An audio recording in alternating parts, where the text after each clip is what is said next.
السلام علیکم ویورز۔ آج کل جو فلسطین اور اسرائیل کے درمیان جنگ چھڑی ہوئی ہے، اسی کے بیک گراؤنڈ کے بارے میں ہے یہ video. So let's start the video.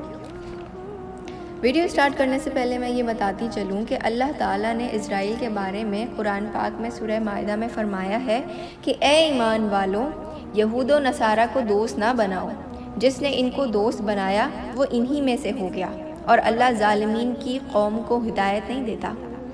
اب یہ جو ایک سوال اٹھایا جاتا ہے نا کہ ہم اسرائیل کو تسلیم کیوں نہیں کرتے اور ہمارا ان سے جھگڑا کیا ہے، تو 1916 میں بالفور ڈکلیریشن، جو کہ اصل میں ایک خط ہے برطانیہ کے وزیر اعظم کا، اس میں یہ کلیئرلی مینشن ہے کہ برطانیہ اسرائیل کا مکمل ساتھ دیں گے اور اسرائیل کو اسٹیبلش کرنے کے لیے اس خطے میں جو کہ فلسطین کا علاقہ ہے اور جس کو اسرائیل پرومس لینڈ کہتے ہیں، تو اس وقت یہودیوں کی تعداد 1 سے 2% سے زیادہ نہ تھی۔ 1700 سال یا 1800 سال پہلے جب رومنز نے ان یہودیوں کو اس سرزمین سے نکال دیا تھا، تو اب یہ کہتے ہیں، یعنی اسرائیل کہتے ہیں کہ انہیں یہ حق حاصل ہے کہ وہ اب اپنی سرزمین پر واپس آ سکیں۔ جب یہ نعرہ اٹھا تو علامہ اقبال نے اپنے شعر کے ذریعے فرمایا کہ گر یہودی کو حق ہے فلسطین پر، مسلمانوں کو کیوں حق نہیں ہسپانیہ پر۔ اس شعر کا مطلب یہ ہوا کہ اگر یہودی واپس آ سکتے ہیں فلسطین پر، تو پھر مسلمان جو کہ کچھ ہزار سال پہلے اسپین سے نکالے گئے، وہ پھر واپس کیوں نہیں آ سکتے۔ لیکن ایسا نہیں ہو سکتا، جو جس ملک سے نکالا جاتا ہے وہ واپس اس ملک میں نہیں جا سکتا۔ تو ایسی صورتحال میں برطانیہ نے دنیا کے ہر خطے سے ان یہودیوں کو وہاں لا کر آباد کرنا شروع کیا۔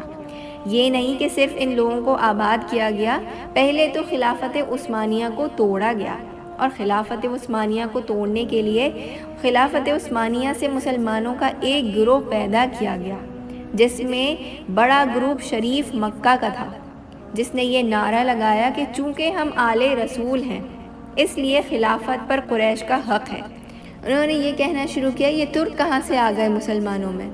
ترکوں نے کہا کہ ہم تم سے لڑنا نہیں چاہتے، مکہ مدینہ حجاز تمہارے نانا کا، ہمیں تو بس ان کے چند تبرکات دے دو۔ اس طرح خلافت عثمانیہ کو توڑ دیا گیا۔ شریف مکہ کے بیٹوں کو مختلف ممالک کی بادشاہت دے دی گئی۔ بڑے بیٹے کو عراق دے دیا گیا، دوسرے بیٹے کو اردن، تیسرے بیٹے کو شام دینے لگے، تو فرانس نے کہا کہ یہ المیوں کو دینے کا وعدہ کر رکھا ہے، المیوں کو دیں گے، تو وہ حصہ فرانس کے پاس آیا۔ اردن کے ساتھ یروشلم کا علاقہ تھا، اس کو برطانیہ نے اپنے پاس رکھا، یہ کہہ کر کہ یہ برٹش پروٹیکٹوریٹ کا علاقہ ہے، جب وقت آئے گا تب دے دیں گے۔ پھر برطانیہ نے بالفور ڈکلیریشن پر عمل کرتے ہوئے یہودیوں کو آہستہ آہستہ ان کے قافلے لے جانا شروع کیے، اور وہاں وہ آباد ہونے لگے۔ اب آپ کو اس بیک گراؤنڈ سے اندازہ ہو رہا ہوگا کہ اسرائیل جو کہ بنا ہے، باقاعدہ عالمی طاقتوں نے اسرائیل کو وہاں لا کر بٹھایا ہے۔ اسرائیل جو کہ ایک غاصب ریاست ہے، اگر غاصب ریاست بن جائے اور امن سے رہے، پرسکون رہے، اپنے نیٹو کے ساتھ اچھا برتاؤ کرے، تب بھی اس کو تسلیم کر لیا جاتا ہے۔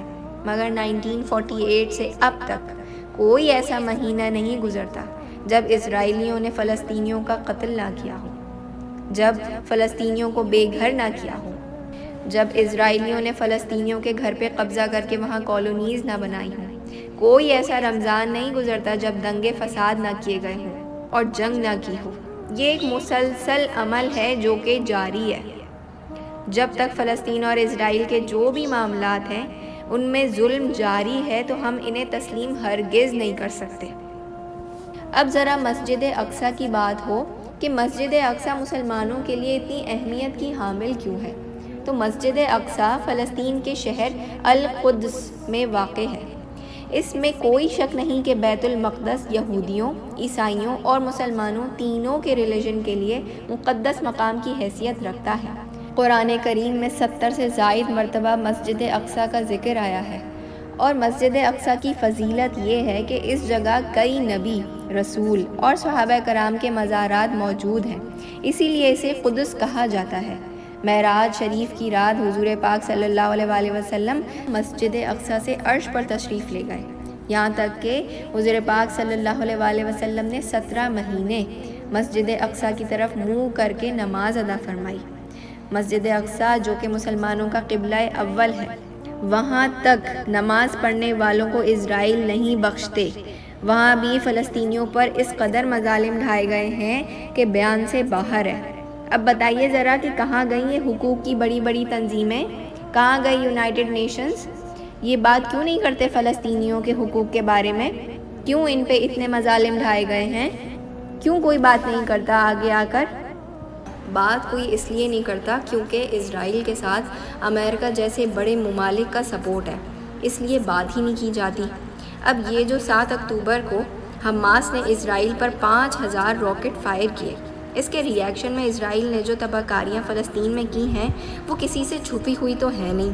اب تک فلسطین میں بجلی، پانی اور کھانے کی اشیاء تک پر پابندی ہے۔ جنگ کے بھی کچھ رولز ہوتے ہیں لیکن یہاں UN کے کوئی رولز فالو نہیں کیے جا رہے۔ اللہ ہی فلسطینیوں پر اپنا خاص کرم فرمائے، آمین۔ ویڈیو پسند آئی ہو تو فلسطین کے لیے کامنٹ میں آمین ضرور لکھ دیں، اور ایسی انفارمیٹیو ویڈیوز دیکھنے کے لیے چینل کو سبسکرائب کرنا نہ بھولیں۔